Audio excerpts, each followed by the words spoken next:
Selamat pagi Bapak Ibu Guru dan teman-teman terkasih, kami dari kelompok 2 kelas 10 IPA 1. Kami akan memperkenalkan diri kami masing-masing. Perkenalkan, nama saya Daniela Kanani Handawardi, bisa dipanggil Kanani. Saya di sini menjabat sebagai ketua kelompok. Terima kasih. Saya akan memperkenalkan diri. Nama saya Abraham Nicholas Triwibawa Putra Sailangi. Saya biasa dipanggil Niko. Selamat pagi Bapak Ibu Guru, perkenalkan nama saya Ignatius Omar, absen 15. Halo Bapak Ibu Guru dan teman-teman yang terkasih, perkenalkan nama saya Kisha Devina Kuncoro. Kalian bisa panggil saya Kisha. Saya berada di kelas 10 IPA 1 dengan absen 21. Terima kasih. Selamat pagi Bapak Ibu Guru dan teman-teman terkasih. Perkenalkan, nama saya Rafael Kevin, bisa dipanggil Kevin, nomor absen saya 26. Selamat pagi Bapak Ibu Guru dan teman-teman terkasih. Saya Veronica Marianus Salim, bisa dipanggil Vero. Baik, kami sudah memperkenalkan diri kami masing-masing. Kami akan mempresentasikan hasil kerja kelompok kami. Saya akan menjelaskan pengertian tentang sindrom Down. Sindrom Down adalah kelainan genetik yang disebabkan ketika pembelahan sel menghasilkan bahan genetik tambahan dari kromosom 21 yang menyebabkan keterlambatan perkembangan dan intelektual. Sindrom Down juga bisa disebut dengan trisomi 21 karena di sindrom Down memiliki 3 kromosom 21 yang normalnya hanya dimiliki 2 atau sepasang. Sindrom Down juga berkaitan dengan disabilitas intelektual, yaitu disabilitas yang berkaitan dengan kecerdasan seseorang. Biasanya orang dengan sindrom Down terbagi menjadi 3 golongan retardasi mental atau kecerdasan di bawah rata-rata, yaitu yang pertama retardasi mental ringan dengan IQ 50-70, yang kedua retardasi mental sedang dengan IQ 35-49, dan yang terakhir retardasi mental berat dengan IQ 20-34. Tetapi pada retardasi mental yang ketiga ini jarang ditemukan. Nah, begitulah penjelasan dari saya tentang sindrom Down. Saya akan menjelaskan kondisi yang berkaitan dengan sindrom Down.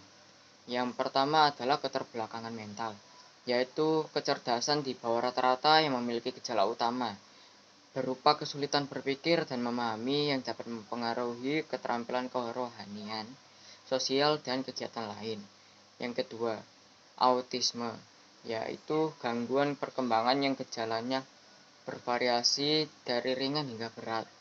Gejala umumnya adalah kesulitan berkomunikasi, sulit berinteraksi dengan orang lain, minat yang berlebihan, dan perilaku yang repetitif atau berulang-ulang. Yang ketiga, gangguan pemusatan perhatian, yaitu sulit memperhatikan atau perhatiannya terbatas, hiperaktif, atau bisa dibilang dengan sifat yang sangat aktif, dan impulsif, atau bisa dibilang bertindak sesuai instingnya. Yang keempat, lumpuh otak, di mana kelainan kongenital atau kelainan bawaan pada gerakan, otot, dan postur, yang gejalanya termasuk refleks berlebihan, anggota badan yang lemas atau kaku pada kemampuan. Berikut adalah ciri-ciri fisik Down syndrome. Yang pertama, berat dan panjang saat lahir di bawah normal. Yang kedua, hanya ada satu lipatan pada telapak tangan. Yang ketiga, jarak jari kaki pertama dan kedua cukup jauh. Yang ketiga, telapak tangan lebar namun jari-jari pendek. Yang keempat, bola matang miring ke atas dan cenderung keluar. Berikut saya akan menjelaskan tentang kajian bidang dan definisi dari Down syndrome. Kajian bidang dari Down syndrome adalah genetika. Genetika merupakan kata serapan dari bahasa Belanda yaitu genetika, diadaptasi dari bahasa Inggris yaitu genetics, dan dibentuk dari kata bahasa Yunani, geno, yang berarti melahirkan. Genetika adalah cabang biologi yang mempelajari pewarisan sifat gen pada organisme maupun suborganisme. Secara singkat, dapat juga dikatakan bahwa genetika adalah ilmu tentang gen dan segala aspeknya. Istilah genetika diperkenalkan oleh William Bateson pada suatu surat pribadi kepada Adam Chadwick, dan ia menggunakannya pada konferensi internasional tentang genetika ketiga pada tahun 1906. Dalam kaitannya dengan genetika, DNA memiliki peran yang amat penting.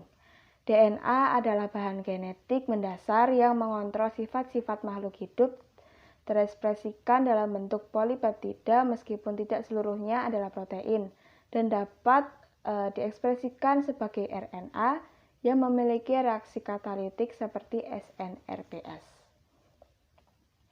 Francis Crick menjelaskan aliran informasi yang dibawa oleh DNA dalam rangkaian The Central Dogma yang berbunyi aliran informasi DNA dapat ditaruhkan ke sel-sel maupun individu lainnya dengan replikasi. Dapat diekspresikan menjadi suatu sinyal perantara dalam bentuk RNA yang kemudian dapat ditranslasikan menjadi polipeptida, unit pembangun suatu fenotipe dari organisme yang ada. Bidang kajian genetika dimulai dari wilayah subseluler atau molekuler hingga populasi.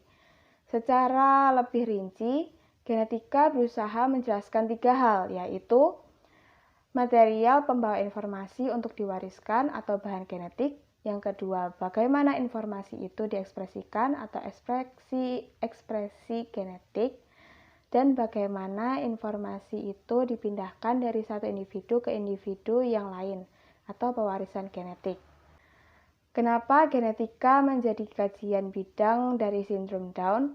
Karena sindrom Down disebabkan ketika pembelahan sel menghasilkan bahan genetik tambahan dari kromosom 21 yang menyebabkan keterlambatan perkembangan dan intelektual. Itulah mengapa kajian bidang dari Down syndrome adalah genetika. Saya akan menjelaskan tentang sindrom Down. Berikut ini adalah kondisi yang berkaitan dengan sindrom Down, keterbelakangan mental. Kecerdasan di bawah rata-rata yang memiliki gejala utama berupa kesulitan berpikir dan memahami yang dapat mempengaruhi keterampilan kerohanian, sosial, dan kegiatan lain.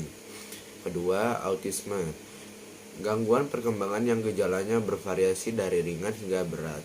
Gejala umumnya adalah kesulitan berkomunikasi, sulit berinteraksi dengan orang lain, minat yang berlebihan, dan perilaku yang repetitif atau berulang-ulang. 3. Gangguan pemutusan dan perhatian. Sulit memperhatikan atau perhatiannya terbatas, hiperaktif atau sifat yang sangat aktif, dan impulsif bertindak sesuai instingnya. Keempat, lumpuh otak. Lumpuh otak adalah kelainan kognitial atau kelainan bawaan yang gerakan atau otot postur yang gejalanya termasuk refleks berlebihan, anggota badan yang lemas atau kaku pada kemampuan. Berikut adalah ciri-ciri fisik dari Down syndrome. 1. Berat dan panjang saat lahir di bawah normal. Hanya ada lipatan pada telapak tangan. Tidak ada garis. 3. Jarak kaki pertama dan kedua cukup jauh. Keempat, telapak tangan lebar namun jari-jari pendek. Kelima, bola mata miring ke atas dan cenderung keluar. Saya akan menjelaskan penyebab dan cara penanganannya. Beberapa faktor ini dapat dipercaya meningkatkan risiko bayi lahir dengan Down syndrome. Yang pertama, mempunyai adik atau kakak dengan Down syndrome. Yang kedua, wanita hamil yang berusia 35 tahun. Yang ketiga, jika mempunyai bayi dengan Down syndrome. Usia ibu saat mengandung merupakan faktor yang bisa meningkatkan risiko mempunyai bayi dengan Down syndrome. Wanita yang mempunyai anak dengan Down syndrome bisa beresiko melahirkan bayi dengan kondisi tersebut pada kehamilan berikutnya. Faktor Down syndrome lainnya adalah faktor keturunan. Berikutnya, cara penanganan. Mempunyai akses perawatan kesehatan yang baik. Yang kedua, mengikuti program yang mendukung bagi anak pengidap Down syndrome. Yang ketiga, mengikuti organisasi edukasi dan dukungan untuk bertukar informasi. Yang keempat, mempunyai dan menjadi kehidupan keluarga senormal mungkin.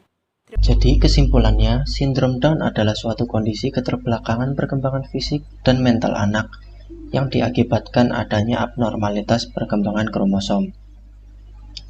Down syndrome memiliki beberapa pemicu, yaitu umur ibu, saudara laki-laki yang memiliki riwayat Down syndrome, dan kandungan yang sebelumnya terkena Down syndrome. Pencegahannya bisa dilalui melalui konseling genetik, biologi molekuler, dan amniosentesis bagi para ibu hamil.